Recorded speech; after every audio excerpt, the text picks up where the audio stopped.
que conmemora la lucha histórica de las mujeres por la igualdad de derechos, la justicia y el reconocimiento de su papel en la sociedad. Muy buenos días, les damos la más cordial bienvenida al panel Invertir en Cuidados, un paso crucial para avanzar en la equidad de género. La economía del cuidado busca reducir las desigualdades de género al reconocer y redistribuir de manera más equitativa las responsabilidades del cuidado entre hombres y mujeres, así como promover la igualdad de oportunidades tanto en el ámbito laboral como social. Para dar inicio, me permito presentar a la maestra Isaura Leticia Marcos González, arquitecta por el Instituto Tecnológico de Durango y maestra en evaluación inmobiliaria por la Universidad Autónoma de Durango. Actualmente, consejera y directora de evaluación del Instituto de Evaluación de Políticas Públicas del Estado de Durango, así como coordinadora general de la Red Nacional de Instancias Estatales de Monitoreo y Evaluación de México, a quien le cederemos el uso de la voz.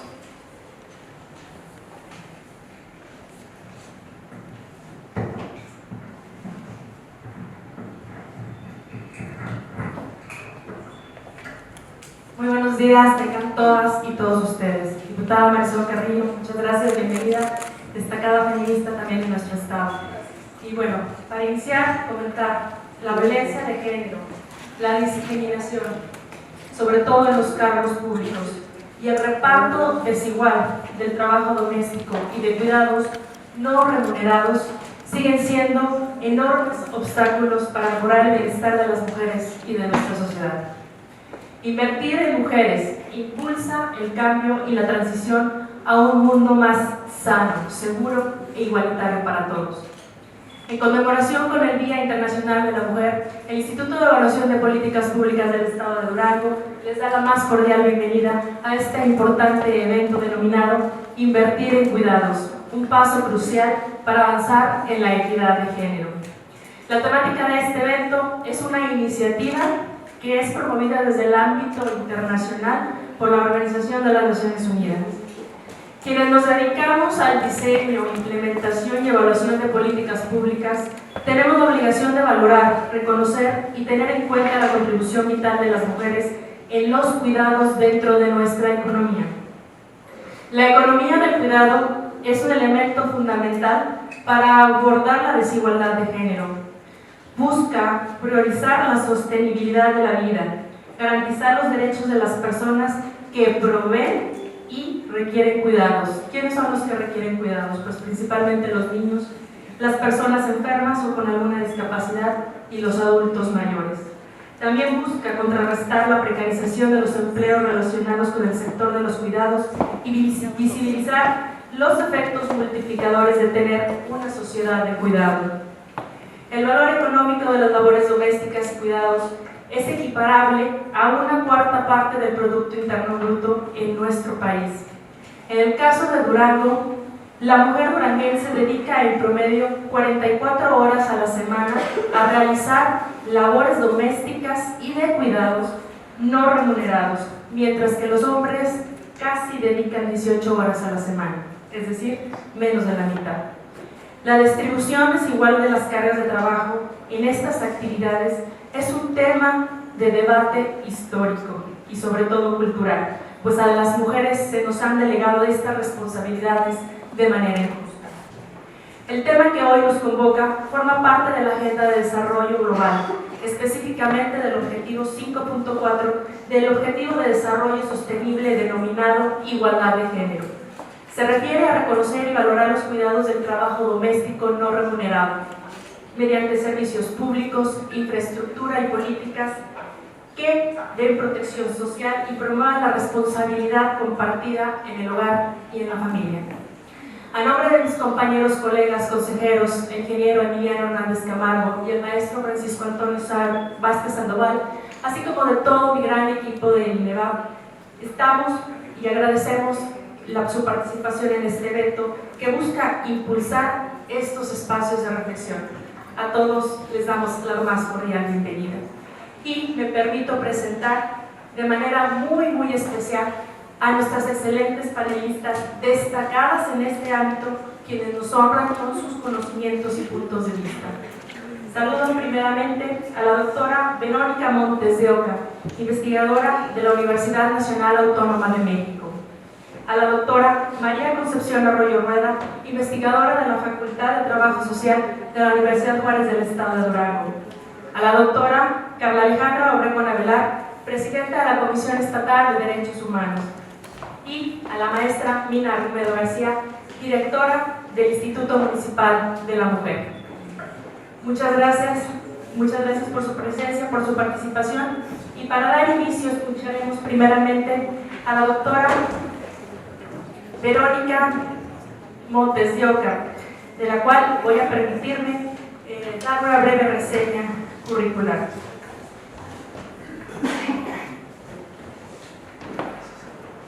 Ella es maestra en demografía y doctora en ciencias sociales por el Colegio de México. Es investigadora titular en el Instituto de Investigaciones Sociales de la Universidad Nacional Autónoma de México y miembro del Sistema Nacional de Investigaciones Nivel 3. Ha sido consultora en el Centro Latinoamericano de Demografía, el Banco Mundial, en los gobiernos estatales y otras importantes instituciones. Sus proyectos de investigación se centran en derechos humanos, en personas mayores, en redes de apoyo social, envejecimiento demográfico, entre otros. Ha publicado artículos, estudios y libros a nivel nacional e internacional sobre estudios gerontológicos, redes sociales y sistemas de protección social. Muchísimas gracias, doctora. Adelante, por favor, cuenta con 15 minutos. Es un día en que tenemos que reflexionar sobre las mujeres, sobre lo que es un día internacional, en el que tenemos que reflexionar sobre el rol de las mujeres.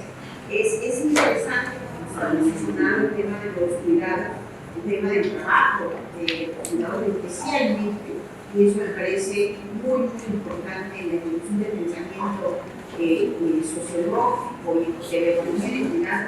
Se ha pensado especialmente en los trabajos no considerados del cuidado. Yo me voy a permitir mostrarles efectivamente la reflexión sobre el cuidado que se ha pasado de manera impresionante. Ahora también hablamos del sostenimiento de la vida, no solo de la reproducción humana, sino del sostenimiento de la vida, y agregamos el concepto también de la dignidad de la persona. Y esto es muy, muy importante porque muestra claramente la seguridad, la que muestra civilización, ¿no? Entonces esto es central. Pero se ha agregado también algo que es sumamente importante y aunque no necesariamente tiene que ver con esta configuración de función del papel de las mujeres en nuestra sociedad, creo que es muy importante que reflexionemos que este sostenimiento de la vida también tiene que ver con el cuidado de la vida. Y tiene que ver porque estamos en una crisis hídrica, tenemos un serio problema a nivel mundial, pero en América Latina muy fuerte sobre la cuestión del agua. Hemos contaminado los mantos acuíferos, los hemos cedido a las industrias privadas que desgraciadamente, sin más ninguna ética, han contaminado el agua de las comunidades. Entonces, de pronto a esto se suma también esta cuestión. Entonces, hoy en día, la CEPAL está hablando sobre la sociedad del cuidado. Y esto es muy importante porque no es solamente un llamado académico, un llamado interactivismo. No, la CEPAL está haciendo una alusión muy importante a un cambio del modelo económico en donde se esté reconociendo justamente en el centro de todas las políticas de actividades que desarrollan los gobiernos en la nación del cuidado. Y esto obviamente reposiciona de una manera muy importante las políticas de industria, las políticas educativas, las políticas económicas, pero fundamentalmente las políticas que tienen que ver con el bienestar de las personas.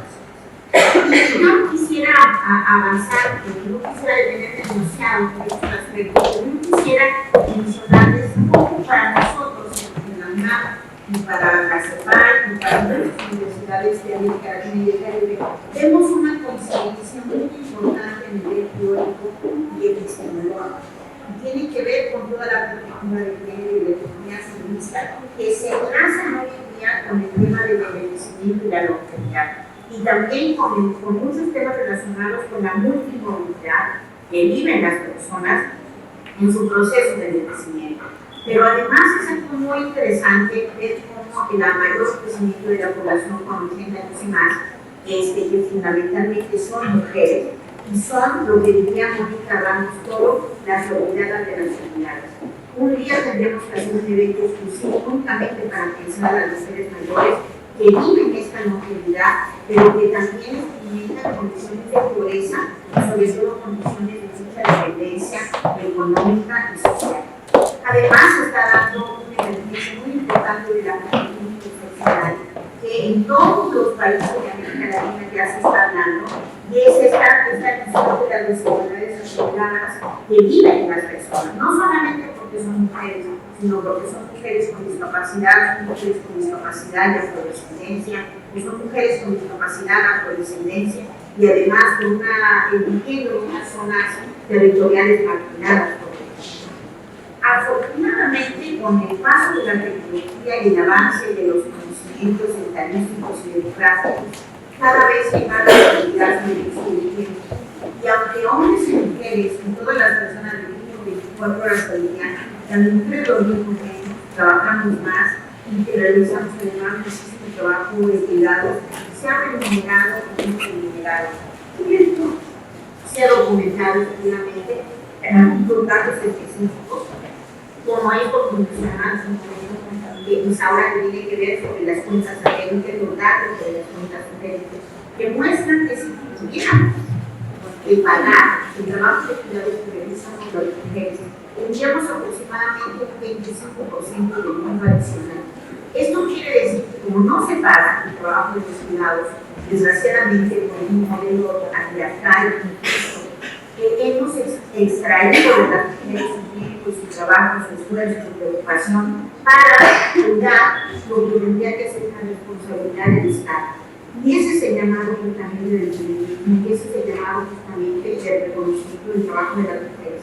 Ahora quiero que vean una cosa, tanto en el sector de salud como en el trabajo doméstico y en el trabajo educativo, somos las mujeres las que estamos en frente de en la pirámide laboral, por ejemplo, ahora con la pandemia, nos dimos cuenta que más del 70% de las que enfrentaron la pandemia como profesionales de la salud eran mujeres. Y eso no se está reconociendo ni siquiera en el discurso oficial. Una porción muy pequeña son médicos, y ahí sí son mayoría masculina, pero el resto de todas las actividades tradicionales de la salud son mujeres.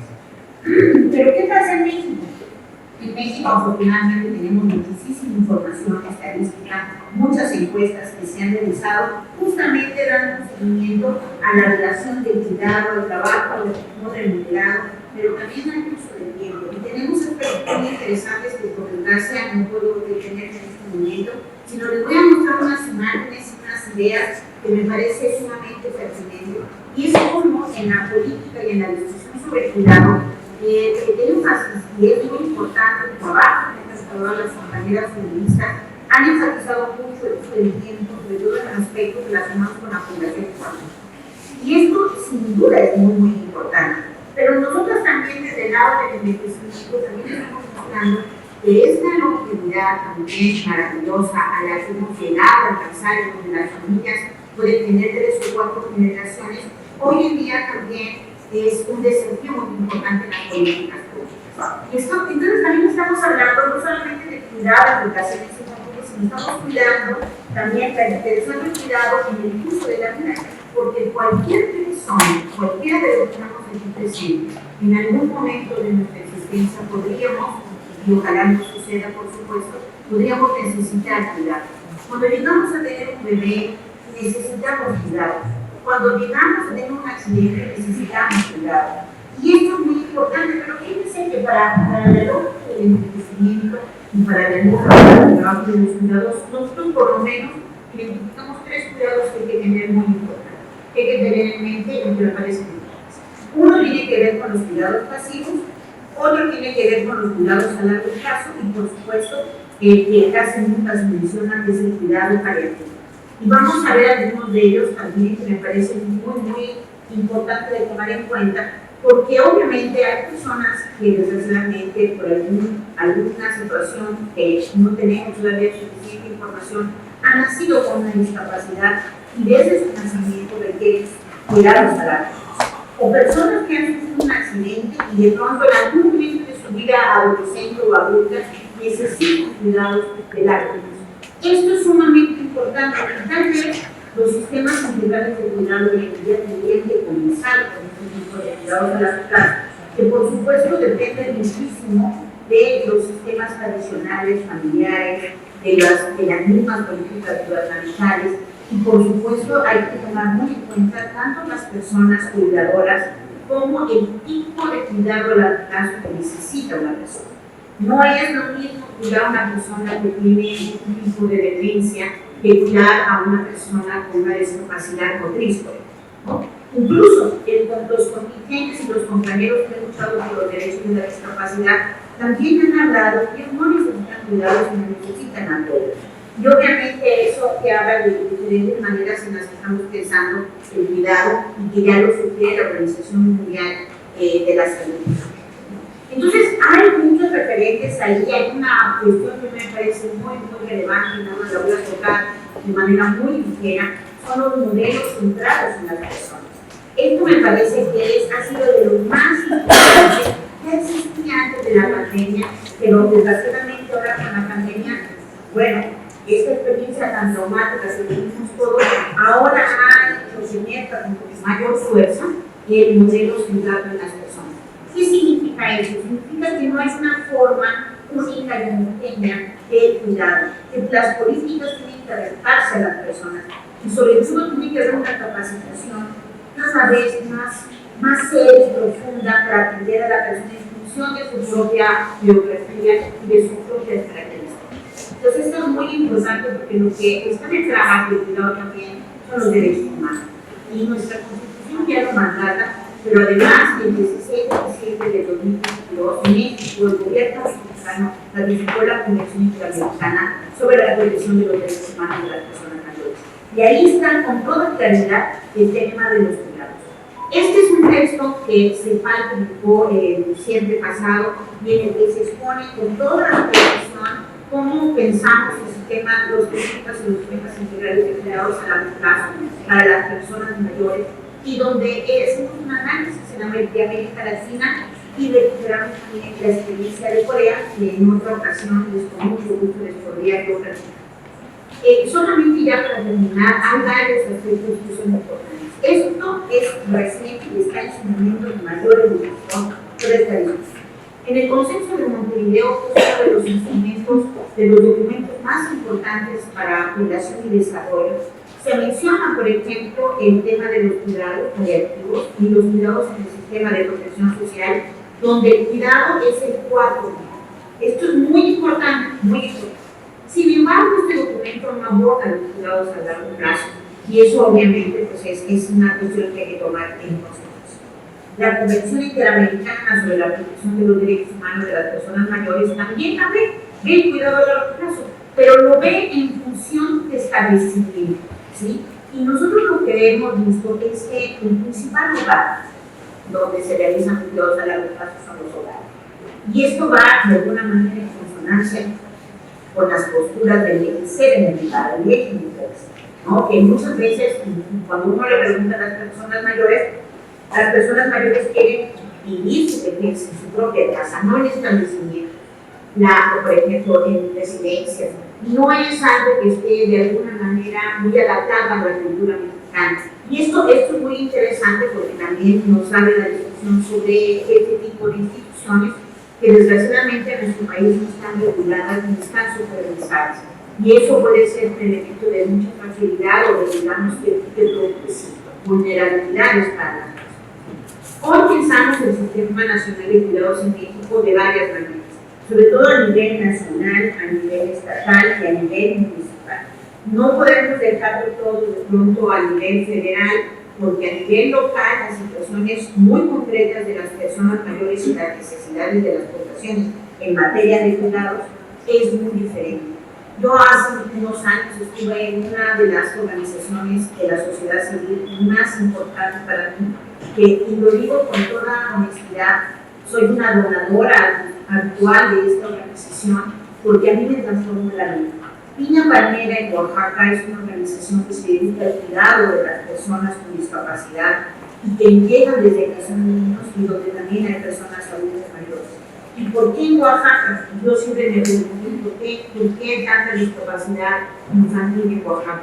Y es un producto de la violencia patriarcal, de la violencia que viven las mujeres embarazadas, de todos los accidentes y todas las violencias directas que desgraciadamente en una entidad con cierto grado de marginación.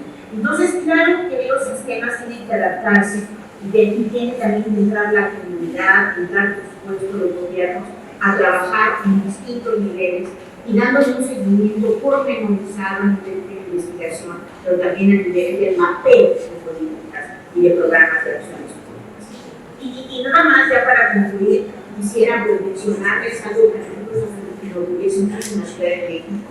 Nosotros, ustedes saben, una cuestión de literatura, nos tenemos una constitución y ahora que tuvimos la importante experiencia de haberla elaborado, pues los derechos de todos los grupos de la población están integrados en esta constitución de una manera absolutamente progresista y vinculada totalmente a los instrumentos más importantes a nivel internacional.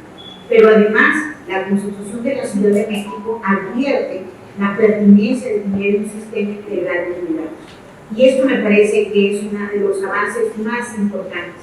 Desgraciadamente, estuvimos trabajando con el Banco Mundial y con el gobierno de la Ciudad de México, la Secretaría de Bienestar Social, en el 2019-2020, y en ese momento llega la pandemia y desgraciadamente se tuvo que parar todo. Pero la delegación de la alcaldía de Iztapalapa, en ese momento la alcaldesa era la señora Clara Pulgar, que es una economista, que implementó el sistema público de cuidados en esta alcaldía, y eso me parece que es un ejercicio muy importante, porque en México tal vez es el único lugar donde se ha implementado este sistema de cuidados, que además tiene la importancia de dirigirse directamente a las personas con discapacidad permanente, severa, y también a personas adultas mayores que son dependientes.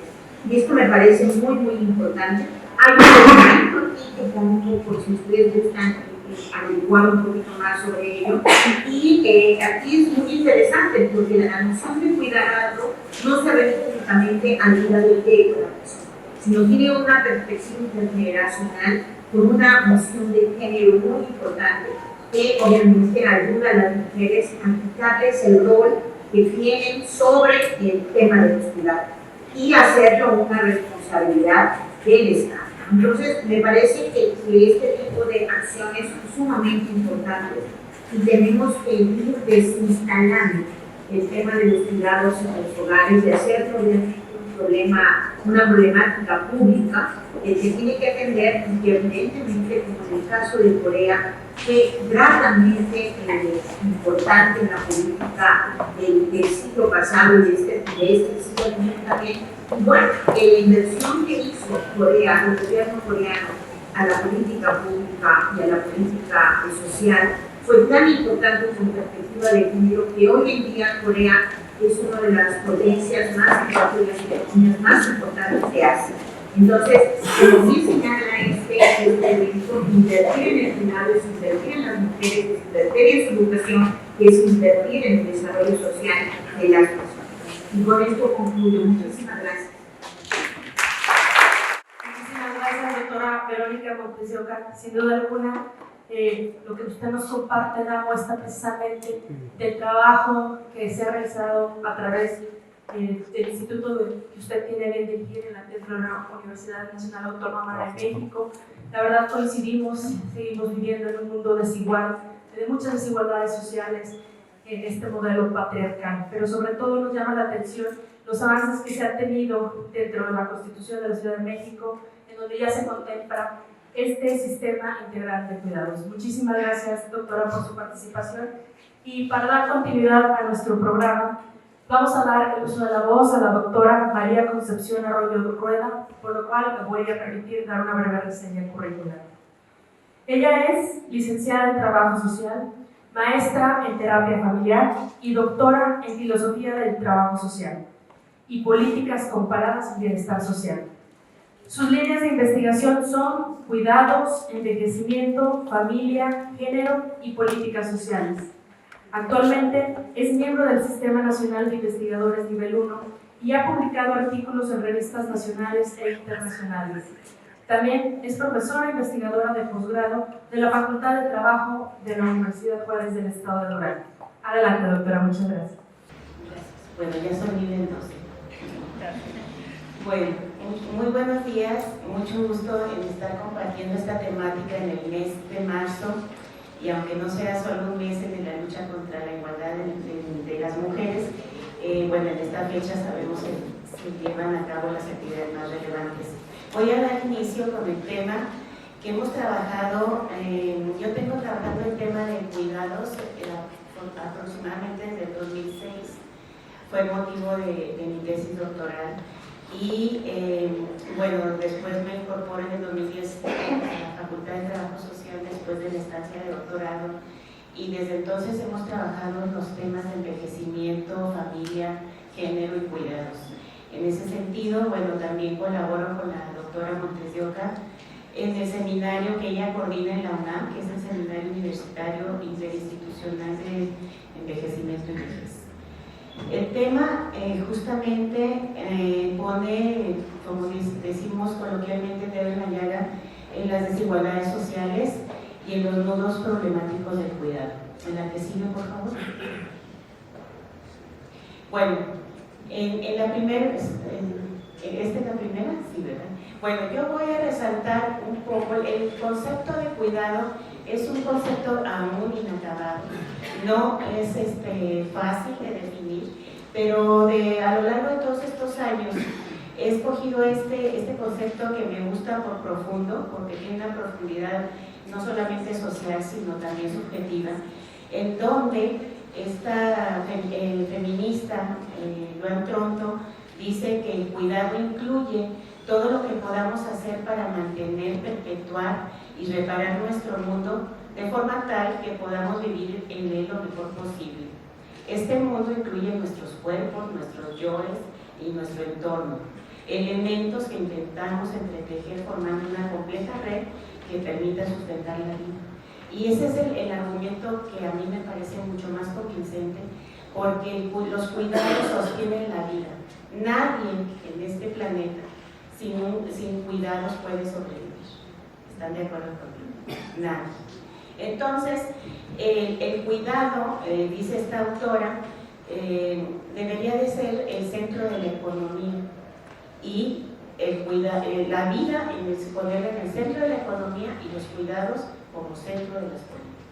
Esa es como su bandera de un grupo de feministas, que ella es de las más destacadas, y que, bueno, finalmente identificar qué es el cuidado, como les decía anteriormente, es complejo y es multidimensional, pero de manera muy simple o sencilla, los cuidados pueden ser o directos o indirectos, y los cuidados son a lo largo de la vida, desde que nace el bebé hasta que se muere la persona, pasando, como decía mi colega, por accidentes que nos incapacitan, nos procuran ciertas limitaciones, desde la maternidad, desde ciertas enfermedades, etc. Pero todos los que estamos aquí hemos tenido necesidad de ser cuidados y hemos cuidado a lo largo de nuestra existencia. Entonces, los cuidados directos son aquellos que implican directamente el cuidado de los cuerpos, el cuidado de la alimentación, el dar medicamentos, el asear el cuerpo, etcétera, etcétera. Pero hay otros cuidados, si bien estos cuidados directos muchas veces son invisibilizados o no notados por el contexto, por la familia incluso, porque son como actividades normales, esa palabra de normalidad o de lo normal, es normal, pero son actividades que implican tiempo, implican economía. Nada más de entrada quiero decir que los hombres que tradicionalmente en esta perspectiva de la división sexual del trabajo son los proveedores, que ya no son todos, ahora las mujeres también son proveedoras, estos hombres que salen a buscar el trabajo formal y el hacer productivos no lo podrían hacer si no se quedara alguien en su casa realizando tareas domésticas, de cuidado de hijos, de limpieza del hogar, de preparación de comida, etcétera, etcétera. Entonces, hay otra autora española muy reconocida también en el tema, que tiene un libro que se llama La riqueza del invisible del cuidado, y dice que estos cuidados no pagados, porque son actividades domésticas, porque es natural que las mujeres lo hagan, pero que si no tuviera, no hubiera esa mujer, esos hombres tendrían que contratar servicios de cuidado, y cuánto les costaría. ¿Sí? Entonces ahí está la riqueza, es un aporte a la economía, al Producto Interno Bruto, de la riqueza de la economía de las naciones. Las tareas de cuidado son dinero. ¿Están de acuerdo? Adelante. Bueno, aquí algunas cifras que también no me voy a detener mucho en ellas porque están disponibles. Hay una encuesta que se hizo en 2022, que es la encuesta nacional del sistema de cuidados, en la CIC 2022, que está disponible, que nos habla de lo que ya muchos y muchas sabemos. El mayor tiempo de cuidados y las mayores actividades domésticas y de cuidados las realizan las mujeres, en contraste con los hombres. Entonces, esa es una primera aproximación a las desigualdades de tiempo, siendo que un buen porcentaje de mujeres ya realizan labores formales de trabajo en el empleo formal. Los trabajos domésticos y de cuidados los siguen realizando mayoritariamente las mujeres, siendo que debería de haber una igualdad. Si tú sales a trabajar y yo salgo a trabajar, pues las labores de la casa y del cuidado de los niños deberían ser también equitativas. Bueno, en ese sentido, las encuestas también del uso del tiempo, que desde el 2009 se han venido haciendo, la última 2019, nos marca las horas dedicadas al trabajo doméstico y de cuidados que realizan las mujeres. Adelante. Y en esta gráfica, la quise poner porque el cuidado es, como decíamos, desde la infancia, cuidado de niños y adolescentes en ciertas dimensiones, en ciertos aspectos, cuidado de personas mayores y personas con discapacidad, pero hay una visión muy parcializada, diría yo, en función de preferir cuidar niños que cuidar personas mayores. Por innumerables situaciones que ahorita no me voy a detener tampoco por el tiempo, pero si se fijan aquí, en la tabla donde dice total de cuidados, personas susceptibles de recibir cuidados por grupo objetivo y si los reciben, fíjense bien quiénes reciben más cuidados, quiénes sí y quiénes no. La población de 0 a 5 años, 99%, y no recibe un 1%. De 6 a 17 sí recibe 79% y no reciben 20.6%. De 60 años y más, hay un 22% que sí recibe y un 77% que no recibe. ¿Por qué se va a decir? Porque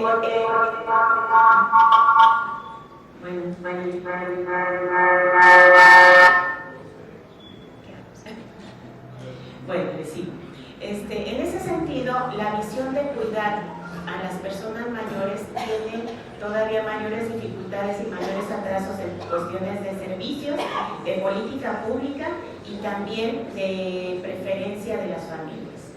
Vemos a los hijos de las personas mayores que se justifican, que dicen yo ya tengo mi familia, no tengo tiempo, tengo mi trabajo, se pelean entre los hermanos a ver quién cuida a la mamá y al papá, y andan procurando enviar a alguien o que se vaya a la ciudad del anciano, etc. Y en cambio los niños tienen más acogida, ¿no?, por parte de las personas, de los padres. Y ahí vienen muchos padres que siquiera los mandan a la guardería porque los quiere cuidar la abuela, todo el mundo los quiere cuidar a los niños. O no los mandan porque es que no había necesidad de que asistiera porque es pequeña. Ahí vemos esos resultados de la encuesta nacional de cuidados que nos marcan una notable diferencia entre la preferencia, los servicios y el acceso a la política de servicios de cuidado en contraste los niños contra personas mayores. Adelante, por favor.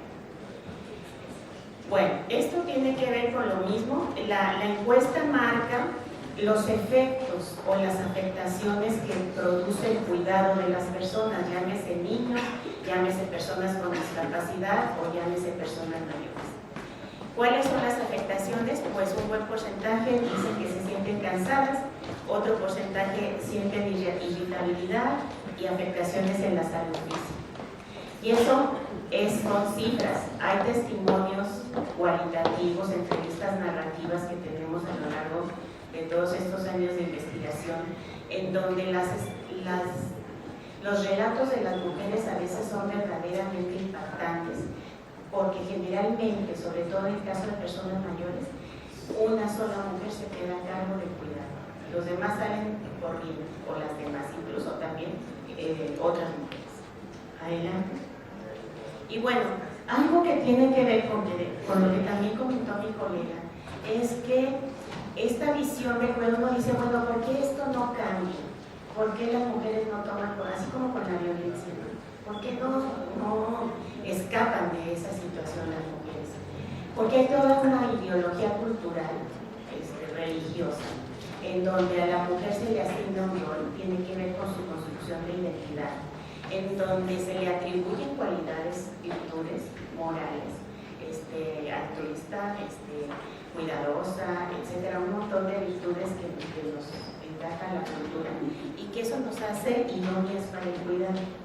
Por un lado eso. Por otro lado, la cuestión del capitalismo y el neoliberalismo, que ahí, bueno, también no me quiero extender porque estos son cuestiones teóricas un poco más profundas, pero ¿qué busca el capital? El capital busca producción, busca hacer riqueza. Y el cuidado, como es una actividad invisible, como es realizado de manera natural, pues no le tomamos interés. Esas actividades no producen economía en el discurso capitalista. Y también las respuestas que da el neoliberalismo al cuidado, es decir, el cuidado es una responsabilidad. ¿Qué dicen del neoliberalismo? Tu bienestar es responsabilidad. Tú tienes que procurar tu salud, tú tienes que, o sea, ese individualismo, a grosso modo que nos inculca el neoliberalismo, tú si quieres estar sano, ve al gimnasio, cuida tu alimentación, o sea, todo es responsabilidad tuya, ¿sí? Entonces la primera respuesta que da el neoliberalismo es un imperativo de autodominio. Yo puedo dominar la situación. La segunda respuesta neoliberal es ver el cuidado como un problema de mercado. Necesitas cuidado, ahí están las guarderías, el mercado te ofrece los servicios privados, bla, bla, bla. Y la tercera respuesta, ya anticipada por las otras dos, es ver a la familia como el lugar adecuado y idóneo para el cuidado. No tienes pues tu familia, tus hijos, tu padre, tu madre, si son niños, es responsabilidad de la madre. Ahora el discurso institucional es este. Todos los problemas de la humanidad ahorita, de la sociedad, es que la familia es la responsable, los padres son los responsables, pero el Estado se queda fuera, la comunidad se queda fuera, la macroeconomía se queda fuera, el desempleo y todo lo que influye para que una familia no pueda dar cuidados, no se ve la responsabilidad individual y familiar. Entonces, bueno, la que sigue, por favor. Entonces, esto es complejísimo. Hay infinidad de foros, debates, artículos, investigaciones hablando de esto de hace unos años para acá. Y entonces, en esta complejidad entran variables que han hecho que de unos años para acá esto se vuelva una crisis de cuidado. Ahora se le llama así crisis de cuidado, que también es una crisis de la reproducción social. Porque si el cuidado sostiene la vida, como dice Iván Tronto, se acaba la vida, se acaba la continuidad de las personas. O sea, ¿quién nos van a continuar? O sea, si no somos cuidados, no hay vida. Entonces hay una crisis de reproducción social. Y bueno, está presente esta participación de las mujeres en el mercado formal del trabajo. Esto se vino a agudizar cuando las mujeres entran a trabajar. Antes ahí estaban, cuidando, haciendo la comida, yendo a la despensa, bla, bla. Incremento de situaciones de dependencia de la vejez y de la discapacidad. Esto va a la alza. También algunos de ustedes habrán visto en los reportes oficiales el crecimiento de la población mayor está incrementándose. Al rato vamos a ser casi igual población infantil que población mayor. También los servicios de salud insuficientes y con baja cobertura y con baja calidad. Como consecuencia, pues surgen repercusiones en muchas direcciones, económicas, físicas, en aislamiento social, conflictos familiares, o sea, lo que viven las cuidadoras que tienen y que cargan con una responsabilidad a veces única es realmente fuerte. Entonces, ¿quiénes se encargan del ajuste? ¿Quiénes van a poner remedio aquí? Bueno, pues en una primera medida sería poner igualdad en que fuera equitativo el cuidado a hombres y mujeres, en que del cuidado se hiciera cargo el Estado, tomara su responsabilidad y también la comunidad, ¿sí? Porque hay una falta de solidaridad social y familiar que también, ya ahora no es como antes que el vecino salía y le decía al vecino, oiga, ahí le eché un ojito a mi mamá, a mi papá, X, ahora ya no hay eso. Pues, adelante, por favor. Voy a darle más prisa, creo que ya voy por ahí. Bueno, entonces, ¿cuáles son estas desigualdades puntuales? Normas y valores que las colocan a las mujeres en el rol de las personas cuidadoras. Asimetría en la distribución de poder en la familia. También en las familias se dan situaciones de desigualdad. No todas las mujeres de una familia cuidan con la misma participación, sobre todo las personas mayores. Hay mujeres que dicen, es que yo trabajo, es que ella no, mi hermana no trabaja, mi hermana está divorciada, ella está soltera, si se acuerdan de como agua para chocolate. Entonces, hay asimetrías y desigualdades al interior de la familia. Menor tiempo, esto genera que las cuidadoras tengan menor tiempo para el aprendizaje, la especialización, el ocio, la participación social o política y el cuidado personal. Y bueno, ahí ustedes verán una serie de obstáculos para realizar carreras profesionales y laborales y afectaciones, sí, la salud mental está muy en juego. Hemos entrevistado personas cuidadoras, mujeres cuidadoras, que dicen, es que a veces quisiera salir corriendo, quisiera meterme en el ascensor del Seguro Social y que nunca bajara y irme a no sé, así tenemos relatos. Adelante. Entonces, esto desde una visión política, ver el tema del cuidado en una dimensión política desde los aportes de estas feministas que les he mencionado, tiene que ver con ver este grupo poblacional como las cuidadoras, similar a un grupo vulnerable como en otros tiempos se vio al proletariado, a los trabajadores más vulnerables que requerían una lucha social, un movimiento social para disminuir esas desigualdades. Entonces esta autora española construye el término de cuidatoria haciendo resaltar que ese grupo de mujeres que cuidan en condiciones muy desiguales deberían poner atención, debería ponérseles atención por parte de la sociedad y del Estado. Y el otro término que la otra feminista aporta es que tendríamos que llegar y luchar por una democracia solidaria, por un cuidado democrático. La democracia es un término que está de moda siempre. Entonces, ¿por qué no hacer el cuidado democrático? ¿Qué es la democracia? Pues que todos tengamos las mismas oportunidades y las mismas responsabilidades y derechos. Adelante. La que sigue. Y bueno, para cerrar, ¿qué hay en cuestión de políticas públicas? Pues tenemos las llamadas políticas de conciliación laboral que siguen siendo desiguales, que dan mayor tiempo de licencias a las mujeres que a los varones, y que no hay establecidas políticas de cuidado para padres, para cuidado de padres. También en estas políticas quedan fuera las mujeres que trabajan en el sector informal, porque esto es para las que trabajan en el sector formal. Los permisos laborales pues, solamente son para ellas. El cuidado, como decía, en instituciones públicas insuficiente y los apoyos sociales todavía con no cobertura universal y también insuficientes. La que sigue. Y bueno, esto me lo voy a sacar, esta es la que sigue porque se refiere a las políticas de cuidado en la Ciudad de México, que ya lo dijo mi compañera, se la pasa por favor, esta es la que sigue. Y en el nivel local, en la Facultad de Trabajo Social, ¿qué hemos hecho? Que no hemos tenido mucho eco en las propias otras facultades y escuelas de la universidad, como que el tema no ha sido de interés. Hemos hablado en un programa del 2012, cuando hicimos un curso de capacitación en coordinación con el DIF estatal en la Ciudad del Anciano. Invitamos a la clausura diputados y diputadas para que vieran la magnitud del problema, de la situación, de lo que se puede hacer.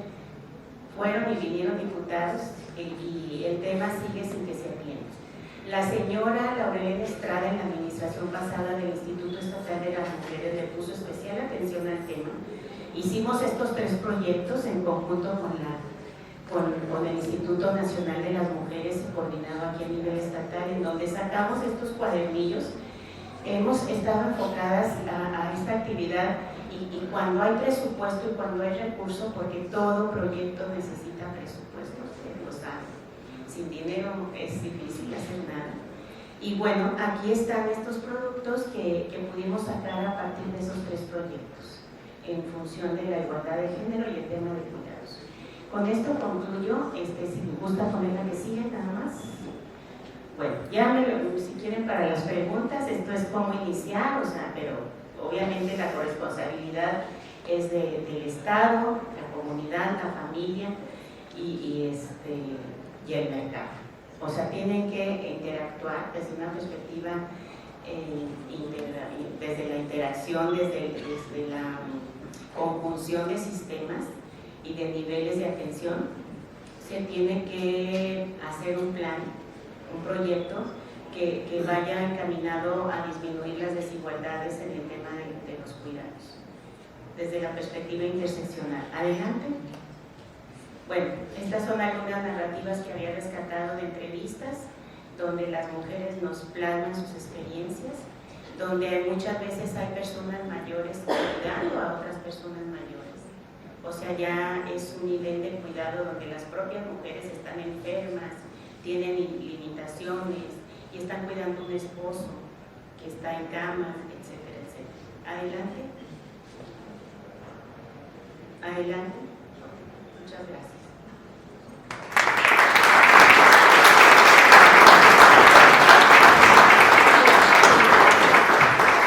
Muchas gracias a la doctora María Concepción Arroyo Rueda por su interesante intervención. Definitivamente el tema de cuidados es un tema que se tiene que visibilizar y sobre todo el tema de generar políticas públicas o programas públicos integrales que ayuden sobre todo a proporcionar a las mujeres, sobre todo quienes son cuidadoras, una mayor protección. Y bueno, en el sentido del derecho del cuidado, como todos sabemos, este ha sido reconocido en pactos y tratados internacionales, en el marco de compromisos asumidos en los últimos 45 años en materia de derechos de mujeres e igualdad de género. Es por esta razón que nos honra contar con la participación de la doctora Carla Alejandra Obregón Avelar. Ella es presidenta de la Comisión Estatal de Derechos Humanos y por lo cual voy a dar una breve reseña curricular. La doctora Carla es licenciada, maestra y doctora en Derecho por la Universidad Juárez del Estado de Durango, catedrática en la Facultad de Derecho y Ciencias Políticas en diversas materias y docente de la División de Estudios de Posgrado de la misma facultad. Contribuyó de manera importante para elevar a rango constitucional el derecho a la paz en nuestro Estado y ha promovido esfuerzos de transformación con el programa de Territorios de Paz, donde se promueven los derechos humanos y la cohesión social. Doctora Carla, muchísimas gracias y adelante por favor con tu participación. Listo, ¿ahí sí me escucho? Sí, adelante. Adelante. Voy a ver si puedo proyectar. ¿Sí me escucho bien? Sí, adelante, doctora. Muy bien, muchas gracias. Una disculpa, pero bueno, aquí estamos con la tecnología. Bueno, primero que nada agradecer y felicitar al Instituto de Evaluación de Políticas Públicas de Durango a través de su presidente, el ingeniero Emiliano Hernández Camargo, de sus consejeros, la arquitecta Isaura Martos y el maestro Antonio Vázquez, por esta invitación a visibilizar, sensibilizar en materia de derechos humanos a la población duranguense, a servidores públicos, a integrantes de organismos de sociedad civil, a diputadas. También me da mucho gusto que esté por ahí con ustedes la diputada Marisol Carrillo, a quien le envío un saludo y con quien hemos colaborado en estas acciones de visibilizar, concientizar en el tema de equidad de género. Para mí pues es un gran honor compartir el día de hoy. El tema que a mí me invitaron a participar es relacionado a derechos humanos y la perspectiva de género. Sin embargo, cuando vi el cartel y el nombre, pues con una mayor alegría y gusto me da el día de hoy compartir con ustedes que justamente yo hice una presentación para poder explicar o compartir con ustedes de una manera. No, es que estoy batallando aquí un poquito con la presentación, permítanme. Quiero moverla y no puedo. Ahí, sí, esto está como lento. El tema de derechos humanos y perspectiva de género, y analicé una tesis de la Suprema Corte de Justicia de la Nación, donde con un ejemplo muy sencillo nos muestra los ejercicios que tenemos que hacer como autoridades a la hora de interpretar y aplicar el sistema jurídico en beneficio de los derechos humanos, pero además con esta perspectiva de género. Los derechos humanos, como todos lo sabemos, pues son estas normas y principios que protegen los valores del ser humano, la dignidad humana, una vida libre, plena para todas las personas, y cualquier tipo de violencia, sea física, psicológica, emocional, económica, política, sexual o cualquier otra discriminación significa una violación a derechos humanos.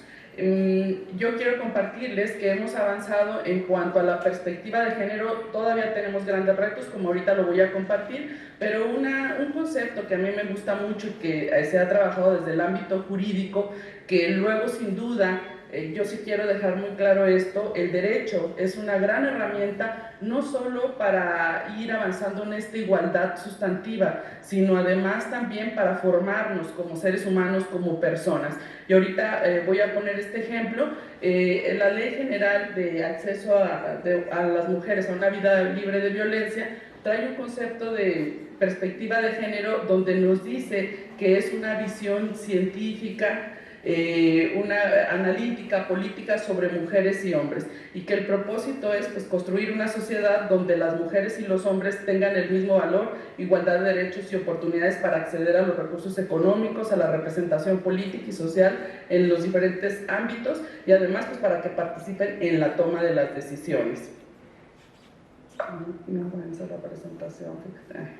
Quiero hacer un análisis muy rápido. En 1937, por primera vez, se establece el derecho de la mujer al voto y a ser votadas. Sin embargo, esta reforma que impulsó el presidente de la República nunca se hizo la declaratoria oficial, y no fue sino hasta 1952 que más de 20,000 mujeres se reúnen en un parque para exigir de nuevo este derecho al voto y a ser votadas. Es así que hasta en 1953 ya se logra su publicación en el Diario Oficial. Esto lo quiero destacar porque siempre detrás o regularmente detrás de un reconocimiento de un derecho en una norma jurídica, pues hay un importante esfuerzo de la sociedad organizada, y en este caso muy particular de las mujeres. Yo considero que una acción importante de las llamadas afirmativas o en favor de las mujeres es que nos sigamos agrupando, nos sigamos uniendo, nos sigamos preparando, sigamos fortaleciendo estas redes de apoyo.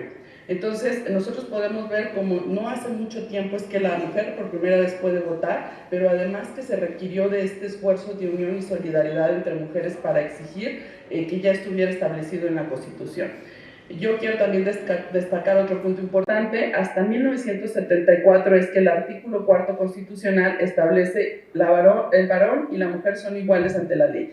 Y actualmente, bueno, este derecho sigue establecido que es una igualdad formal. Y yo quise analizar, aquí traigo en esta presentación algunos de los tratados internacionales, de las normas que tienen una perspectiva de género, pero me pareció muy interesante esta acción de inconstitucionalidad, la 215 del 2020, y también el amparo directo 06 del 2023. Ahorita voy a comentar por qué. En la acción de inconstitucionalidad, la Suprema Corte de Justicia, a través de un ejemplo muy práctico, nos marca la diferencia entre la igualdad real y la igualdad formal, o la que está en la ley. Entonces, desde 1974 se dice que somos iguales, sin embargo, en el terreno de los hechos, la realidad social nos muestra otras circunstancias sociales donde todavía hay una gran brecha de desigualdad entre hombres y mujeres, y es así por lo que se requiere que siga habiendo estas acciones afirmativas o acciones temporales, como ahora lo ha denominado también la Suprema Corte. Temporales, ¿por qué? Porque serán mientras logremos realmente estar en ese terreno de igualdad. Y a mí siempre me gusta compartir que es como si un equipo de fútbol o un partido de fútbol están jugando Estados Unidos contra África, pues las condiciones, aunque el campo sea el mismo, el terreno esté en igualdad de condiciones y mitad del tiempo vayan a jugar de un lado o del otro, eso no significa que sus condiciones sean de igualdad en cuanto a entrenamiento, alimentación, preparación física. Y es algo similar por lo que ya estuvieron comentando quien me antecedió, que la verdad pues es un honor para mí compartir con grandes investigadoras. Y como bien lo dijeron, todavía la estadística nos sigue mostrando estas grandes brechas de desigualdad. Entonces, esta acción hace un resumen importante de un debate que al día de hoy todavía lo escuchamos respecto de la igualdad y la no discriminación. Y es muy interesante porque esta acción la promueve precisamente la Suprema Corte, la promueve la Comisión Nacional de Derechos Humanos, que el día de hoy pues, está presidida por una mujer, y la promueve en contra de una ley de la Ciudad de México. Aquí viene en contra de que la promueve, de la Ley de Atención y Cuidado Infantil de la Ciudad de México, por dos motivos. La Comisión Nacional dice, esta ley violenta el artículo 4 constitucional. ¿Por qué? Dice, porque los requisitos que establece vulneran los principios de igualdad y de no discriminación por seguir perpetrando estos roles, los roles entre el hombre y la mujer que han existido a lo largo de los años. Y aquí yo traigo una gráfica donde muestra un ejemplo de cuáles son los roles que se le han dado históricamente a la mujer: el rol reproductivo, al hombre el rol productivo, el espacio doméstico, el espacio público, el trabajo no remunerado, el trabajo remunerado, el servicio y cuidado de las personas, que aquí ahorita vamos a hacer un especial énfasis en todo lo que han estado comentando que me antecedió respecto del derecho humano al cuidado, el poder y responsabilidad, la mediación, subordinación, la autoridad y dominación. Entonces, en esta sentencia de la Corte hace un abordaje muy interesante con perspectiva de derechos humanos, y la Comisión Nacional dice, sigue perpetrando los roles y estereotipos al decir que fundamentalmente se van a aceptar a niños, hijos de madres que están estudiando, trabajando o que tienen alguna vulnerabilidad. Dice, y por otro lado, vulnera el principio de interés superior de la niñez al únicamente aceptar a hijos de mujeres y no aceptar a los hijos de hombres, y ahí está vulnerando el interés superior de la niñez. Sin embargo, al hacer el análisis, la Suprema Corte, a la luz de un test de razonabilidad, verifica cuáles son la finalidad de estas medidas sustantivas y de esta ley. También cabe destacar que esta ley fue promovida por diputadas mujeres que, pues, gracias al derecho al voto y a ser votadas, que como lo vimos es reciente, no tiene muchos años en nuestro sistema jurídico mexicano, pues se logra que ellas propongan esta iniciativa de ley. Y lo que la Corte dice es, si bien pareciera que efectivamente esta ley carece o vulnera el principio de igualdad y de interés superior de la niñez, hay que analizarlo a la realidad del contexto social en el que estamos. Y entonces hace un análisis con base en estadísticas y con un test de racionalidad, verificando que la finalidad de la medida o de la ley sí cumpla sus fines, y que estos fines sean válidos y protejan derechos humanos y tengan una perspectiva de género.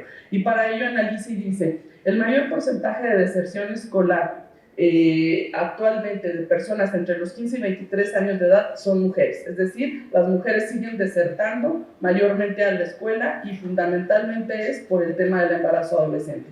Ahora, 9 de cada 10 mujeres que desertan no concluyen sus estudios. Eso significa que afecta considerablemente su calidad de vida y además la de sus hijos y de su familia. Pero además un dato súper importante que yo quiero compartir con ustedes, donde nos dice que las personas que no cuentan con una educación superior, a lo largo de su vida van a ganar el 50% menos. Entonces esto es algo muy significativo respecto de la calidad de vida, la dignidad de la persona y todo lo que tiene que ver con el ejercicio pleno de sus derechos. Otro dato importante que analiza la Corte dice: del total de la población adulta analfabeta, 2/3 partes son mujeres. Del total de personas que sufren violencia, el 76% son mujeres.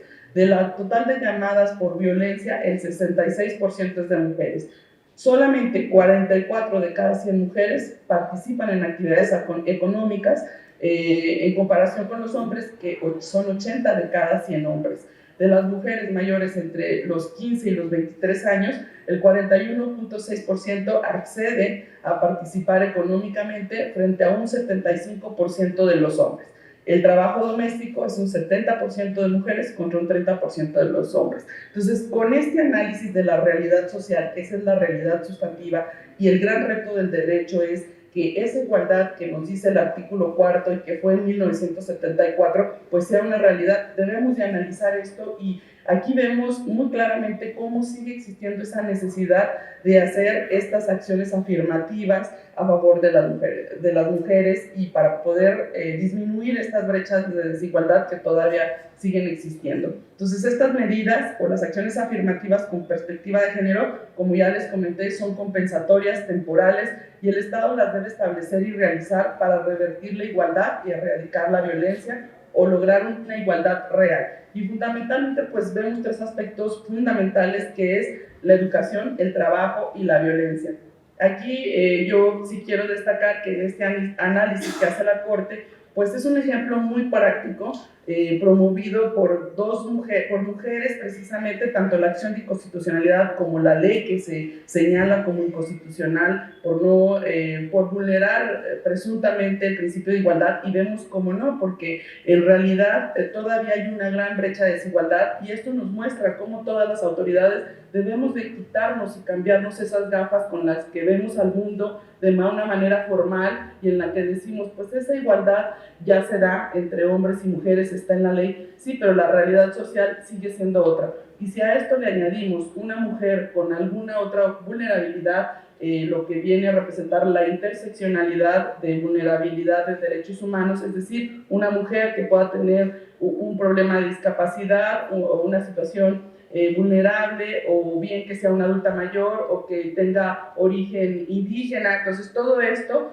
le suma todavía una mayor brecha de desigualdad, y es ahí donde el Estado tiene que intervenir. Pero quiero también destacar algo muy importante el día de hoy, que al referirse al Estado, el Estado no es sinónimo únicamente de gobierno. El Estado representa también a la sociedad, es decir, es un reto que socialmente tenemos todos que enfrentar y que ir realizando este tipo de acciones. Yo ya lo comenté, una acción afirmativa que sin duda es fundamental es que las mujeres nos sigamos agrupando, nos sigamos organizando para poder seguir visibilizando, sensibilizando este tipo de acciones e ir cambiando el paradigma y sobre todo los roles y los estereotipos.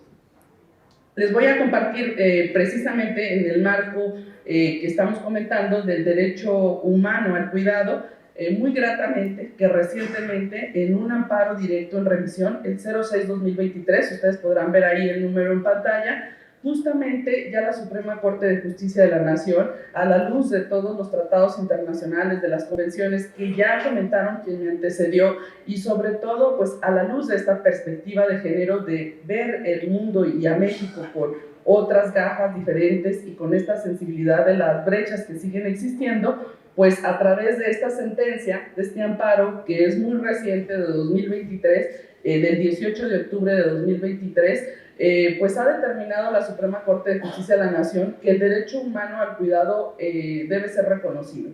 En este ejercicio, pues cabe destacar que hay varios derechos. Creo que el sistema jurídico mexicano vamos avanzando, porque si bien no está como tal reconocido expresamente en la Constitución o en alguna ley del sistema jurídico mexicano, sí de manera implícita ya la Suprema Corte de Justicia de la Nación, organismos como nosotros, como la Comisión Estatal de Derechos Humanos, debemos de hacer este análisis y reconocer estos derechos humanos que se derivan y que definitivamente tienen un gran impacto en nuestra sociedad. Entonces, compartirles que ya la Suprema Corte de Justicia de la Nación ha reconocido como un derecho humano el derecho a ser cuidado, a cuidarse, al autocuidado, y a que recibamos estos cuidados, pero además, como bien lo comentó la doctora, la primera ponente, el derecho a cuidar el medio ambiente, el derecho al cuidado del hogar, incluso dice, debemos de reconocer y sensibilizar, y creo que esa sería una de mis mayores propósitos el día de hoy, compartir con ustedes, de lograr esa sensibilización, esa visibilización de la importancia de este derecho humano al cuidado, porque también es hasta el cuidado de la casa, y tan así que en la Corte lo ha dicho, y en esta sentencia tan interesante nos dice, sin estos cuidados la vida no podría existir. O sea, así de importantes y significativos son, y además también menciona la cifra que la ponente que me antecedió ya comentó, el hecho de que las mujeres sean quienes principalmente realizan los cuidados del hogar, de las niñas, niños y adolescentes, de adultos mayores, de personas con algún tipo de discapacidad, de ellas mismas, pues implica una gran cantidad de tiempo. Y en lo personal considero que no hay cosa más valiosa para el ser humano que el tiempo, por un lado. Por el otro, representa, como ya lo dijeron, más del 25% o un equivalente al 25% del Producto Interno Bruto del país. Entonces, esto creo que sí nos invita a las autoridades, a los servidores públicos, a la sociedad en general, a reflexionar sobre la importancia de sí invertir en este tipo de acciones afirmativas, de medidas, aunque sean temporales, en lo que vamos adaptándonos a estas nuevas circunstancias de vida. También la curva poblacional, como ya lo comentaron, pues México será un país que tenga muchos adultos mayores y que sin duda requieren de estos cuidados.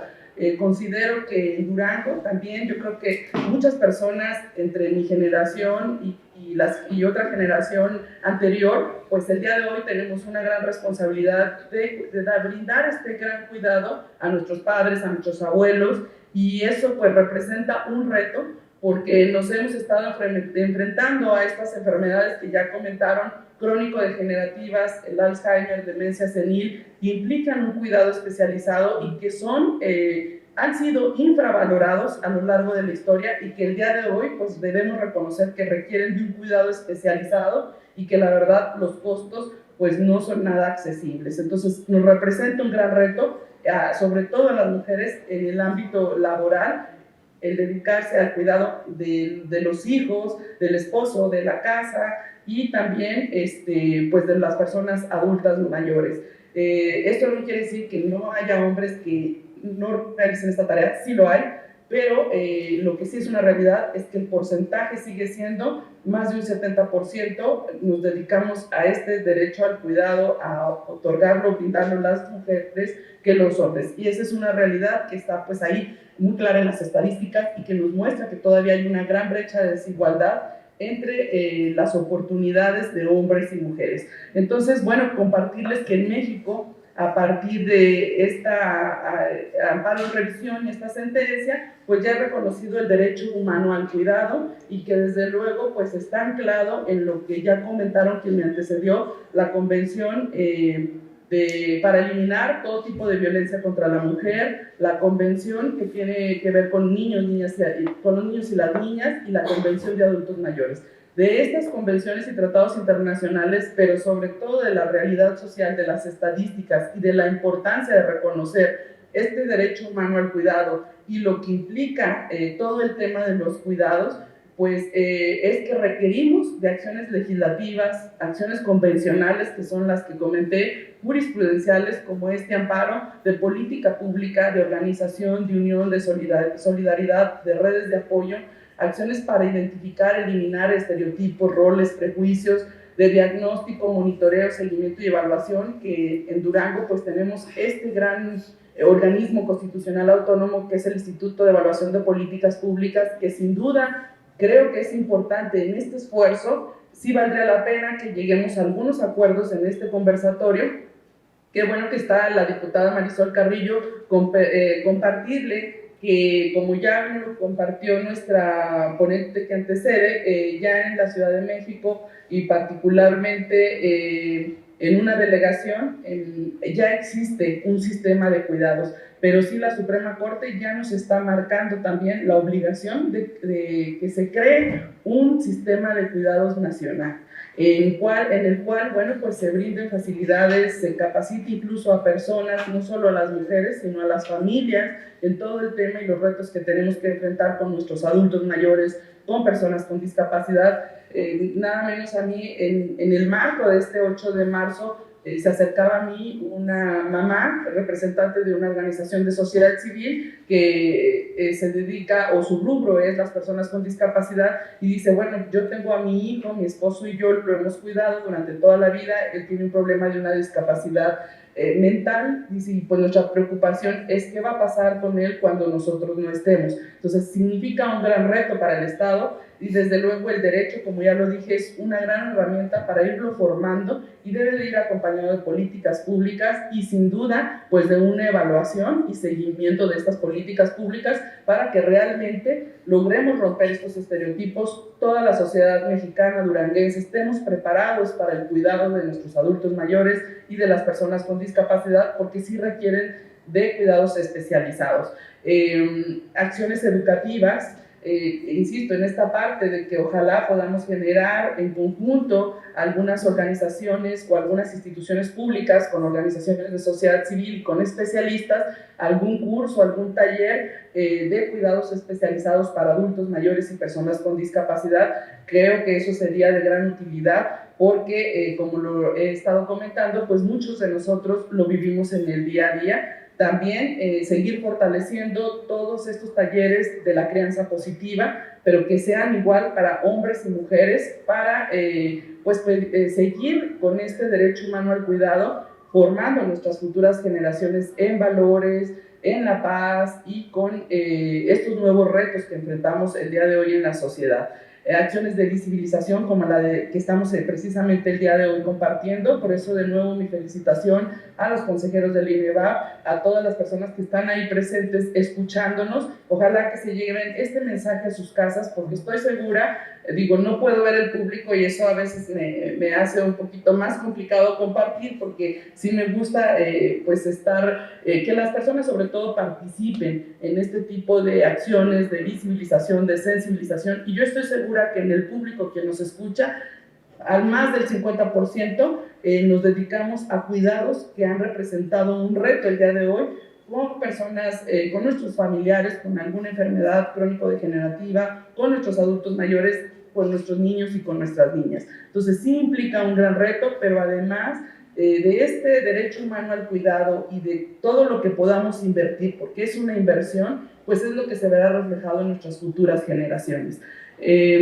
Yo, para terminar, dejo estas frases sobre la mesa que tienen que ver sobre el tema de perspectiva de género, pero sin duda, el que se cree en Durango un sistema de cuidados o a nivel nacional, que eso sería lo ideal, un sistema nacional de cuidados que ya no lo está ordenando la Suprema Corte de Justicia de la Nación, y que sin duda organismos como la Comisión Estatal de Derechos Humanos, como la Comisión Nacional, habremos de sumarnos para las recomendaciones generales en el sentido de que es urgente que exista un sistema nacional de cuidados y que hay que invertirle a este sistema nacional de cuidados. Creo que es con lo que el día de hoy podemos irnos, podemos llevárnoslo y ir generando en la legislación pues este sistema, y a la par políticas públicas que verdaderamente vengan a contribuir en esta brecha de desigualdad, por un lado, de este rol de que solo o la mayoría de las mujeres son las que se tienen que dedicar al derecho humano al cuidado, y ir cambiando este rol, este paradigma, este estereotipo, porque toda la sociedad asumamos el gran reto que tenemos frente a nuestra población adulta mayor, a las personas con discapacidad, y eso sin duda pues se verá reflejado en una sociedad realmente más desarrollada, más incluyente, más unida, para que el reto, no solamente, lo reitero, es de la Suprema Corte. Y para finalizar, les voy a compartir que, fíjense, este amparo surge de un caso muy práctico donde una mujer promueve el derecho incausado. Si ustedes lo recuerdan, anteriormente solamente te podías divorciar por alguna causa. Es decir, se tenía que acreditar alguna causa para poder separar de la persona con la que habías determinado en algún momento compartir tu vida. Y ante el derecho al libre desarrollo de la personalidad nace justamente la posibilidad del derecho encausado. Es decir, sin ninguna causa, por mis derechos humanos y por mi decisión de mi vida plena, de mi dignidad humana, tomo la determinación de ya no estar con una persona porque tenemos ese derecho a la dignidad. Entonces, una mujer promueve el divorcio encausado, el juez civil le acuerda a favor ese divorcio encausado y el esposo promueve este amparo en revisión argumentando el derecho humano al cuidado. Él dice, pues no, yo necesito que mi esposa cuide de mí, tengo diabetes, tengo hipertensión, tengo algo de demencia senil, soy un adulto mayor y yo tengo el derecho humano a ser cuidado y quien me debe cuidar es mi esposa. Entonces, esta sentencia verdaderamente es emblemática de la Suprema Corte de Justicia de la Nación porque si bien vuelve a reconocer de manera muy clara lo que es el derecho al libre desarrollo de la personalidad, lo que hace la Corte es ratificar la sentencia del juez que permitió que se divorciaran, porque sí se lo permitió y dijo sí, es cierto, señor, usted tiene derecho humano al cuidado, pero no a que se lo dé exclusivamente una persona.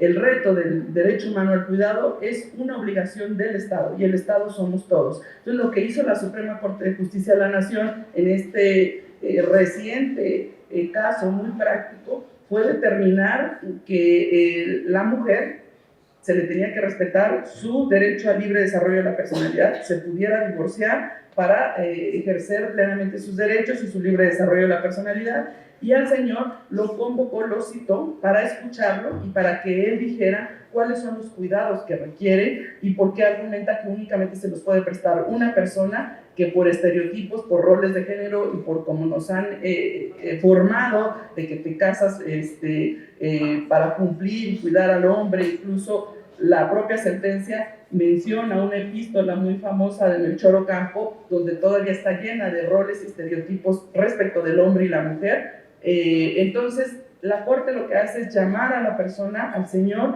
y decirle cuáles son los cuidados que requiere. ¿Para qué? Para que a través del Estado, de buscando las instituciones encargadas de brindar estos cuidados, pues sean los que se encarguen de hacer esta red de cuidados para esta persona que promovió el amparo directo en revisión y que fue atraído por la Suprema Corte de Justicia de la Nación. Entonces es muy emblemática porque nos recuerda y trae extractos muy importantes.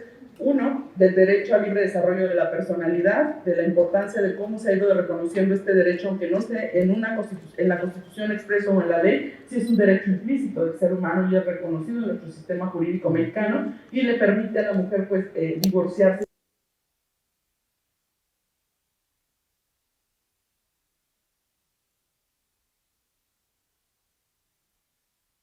Porque es verdaderamente una inversión. Si el Estado le invierte al derecho humano al cuidado, yo estoy segura que habrá un gran ahorro en el Producto Interno Bruto, en otras acciones que el Estado está destinando, sobre todo de manera reactiva.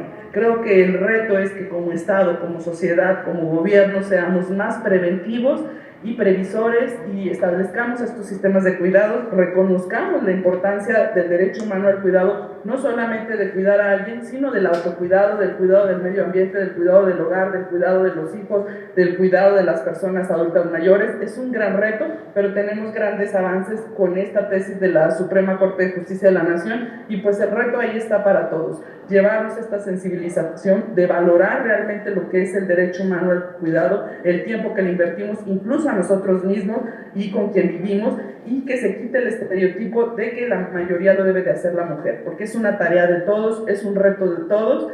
Y bueno, pues aquí están los retos: hacer en Durango una reforma para crear un sistema de cuidados, y ir generando políticas públicas que nos permitan este sistema de cuidados, hacer capacitaciones para las personas que tengan a su cuidado niños todavía, y ya vemos que hay muchos talleres, incluso en las escuelas tienen lo de la crianza de los padres, en la escuela para padres, ir revisando, evaluando esas políticas públicas que tenemos y el resultado que tenemos para decir vamos bien, no vamos bien, cuál es el reto. Y creo que sería importante quizá que organismos constitucionales, el propio gobierno, organizaciones de sociedad civil generemos un convenio especial para el derecho humano al cuidado en el que desarrollemos talleres específicos para capacitar a personas y puedan tener nociones de los cuidados especializados que requieren nuestros adultos mayores, nuestras personas con discapacidad y nuestras niñas y niños. Eso sería mi intervención. Muchas gracias. Felicitar de verdad y reconocer este esfuerzo de sensibilización, visibilización del Instituto de Evaluación de Políticas Públicas, invitarlo a que evaluemos estas políticas que ya tenemos de crianza positiva y a generar acciones legislativas y de política pública y también acciones como sociedad para poder lograr que este derecho humano al cuidado tenga la importancia que realmente implica, porque lo hemos dicho, sin él la vida no podría existir. Muchísimas gracias. Agradecemos la participación de la doctora Carla Obregón Avelar.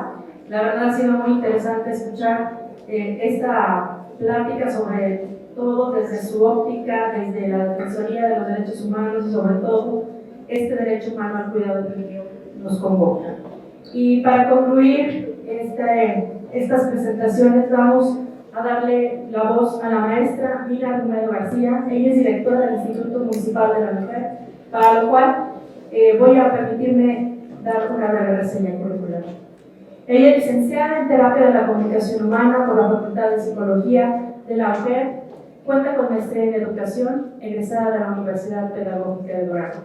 Ha participado en numerosos diplomados, foros y conferencias en pro de los derechos humanos de las personas con discapacidad, de una vida libre de violencia y sobre todo de liderazgo femenino. Posee conocimientos amplios en educación y psicología social, siendo presidenta fundadora del Colegio de Terapeutas de la Comunicación Humana en Durango. Fue también presidenta de la Federación de Colegios de Profesionistas del Estado de Durango y también ha sido presidente del Consejo Consultivo del Instituto Duranguense de Acceso a la Información Pública y Protección de Datos Personales. Ha sido en 2 ocasiones directora del Instituto Municipal de la Familia y actualmente es miembro del Consejo Consultivo Ciudadano de la Unidad de Transparencia Municipal. Hoy tiene a su cargo la dirección del Instituto Municipal de la Mujer. Muchísimas gracias. Adelante.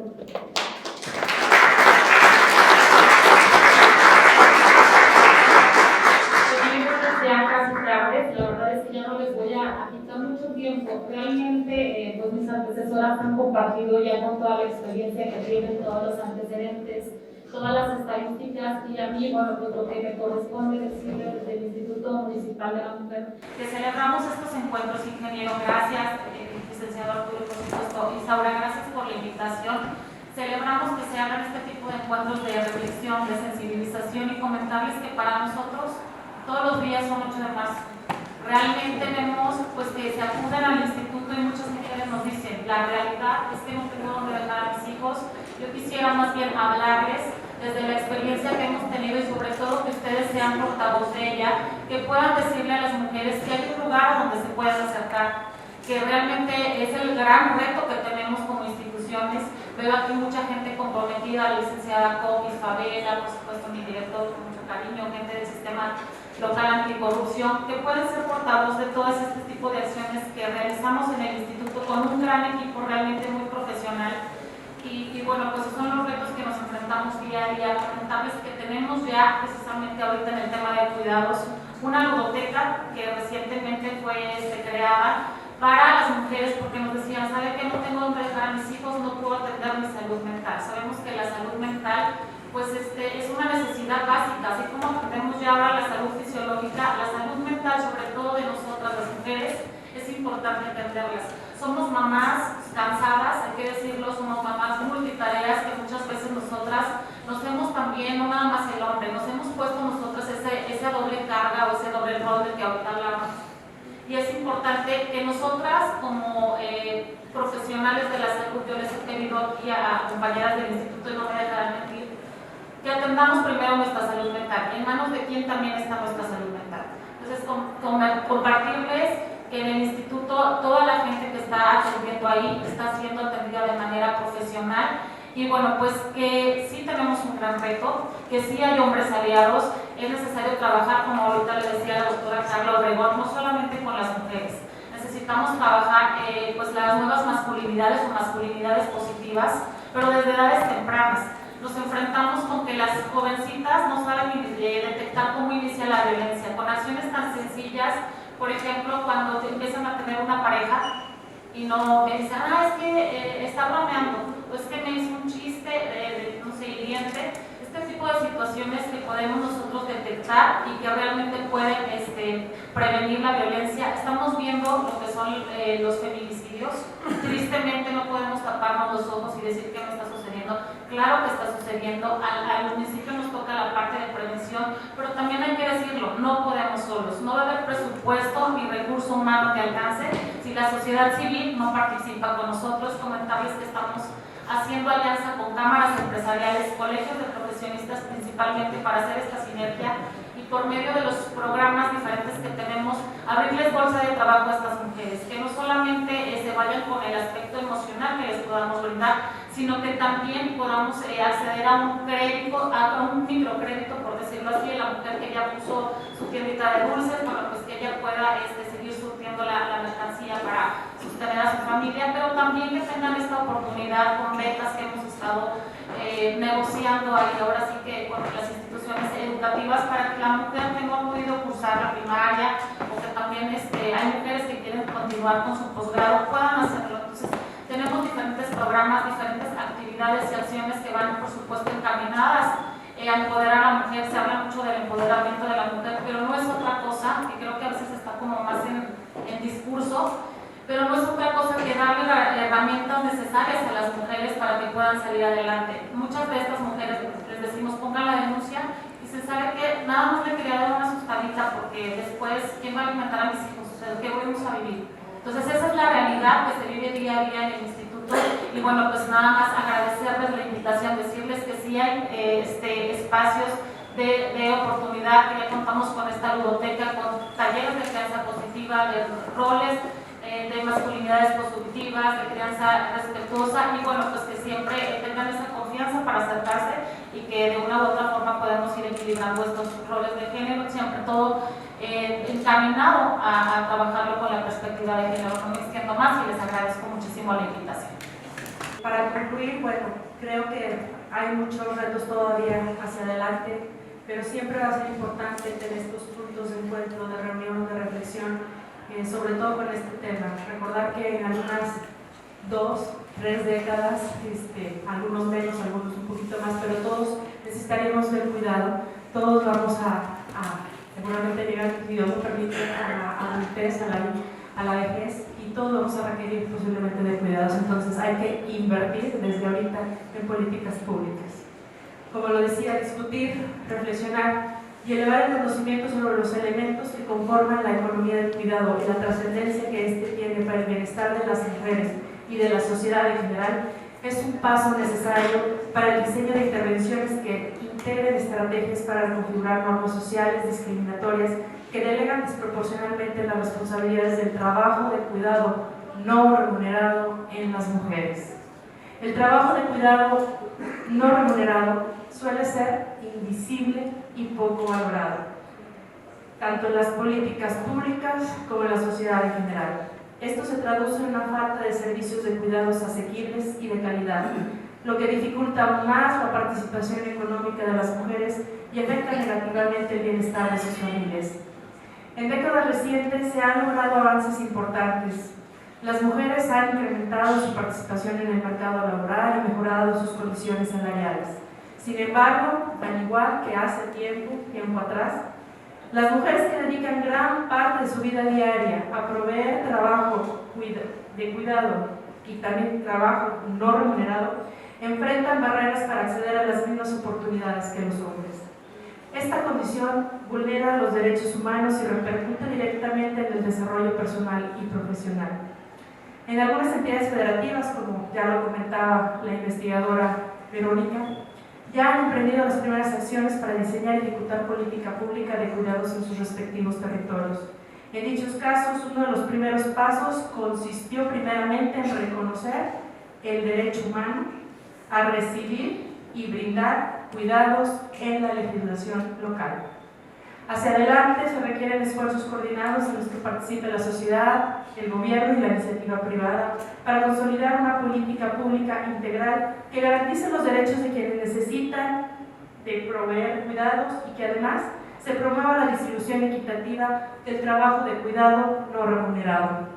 Desde el Instituto de Evaluación de Políticas Públicas del Estado de Durango les agradecemos que se hayan dado la oportunidad, que se hayan dado el tiempo de reflexionar sobre este tema. Los invitamos a que consulten nuestra página de internet, los documentos. Hay un documento precisamente que tiene que ver con el tema de cuidados que está a su disposición en nuestra página www.ineva.org. Y también decirles que dentro de nuestro programa anual de evaluación, dando continuidad y dándole sentido y coherencia a estos temas que nosotros pues visibilizamos dentro de los implementadores de política pública, este año estaremos evaluando un programa de la Escuela de la Tercera Edad a cargo del DIF estatal, así como muchos otros programas que tienen que ver con el tema de niños, cuidados y sobre todo de adultos mayores. Muchísimas gracias a todos y les deseamos que tengan un excelente día. Gracias.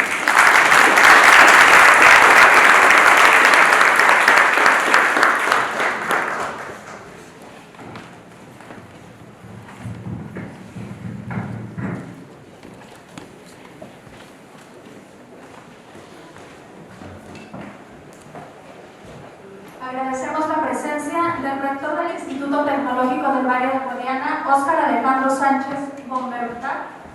Bienvenido.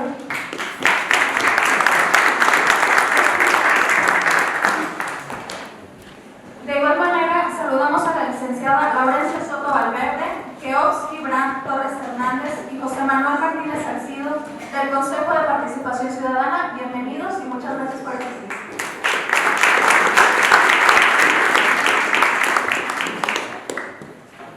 A continuación, se llevará a cabo una entrega de reconocimientos a nuestras panelistas por parte de los consejeros, el ingeniero Emiliano Hernández Camargo y el maestro Francisco Antonio Vázquez Sandoval.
Indudablemente, este espacio nos brinda la oportunidad de destacar el reto que aún existe sobre la desigualdad que viven las mujeres y la importancia de implementar políticas públicas con enfoque de género.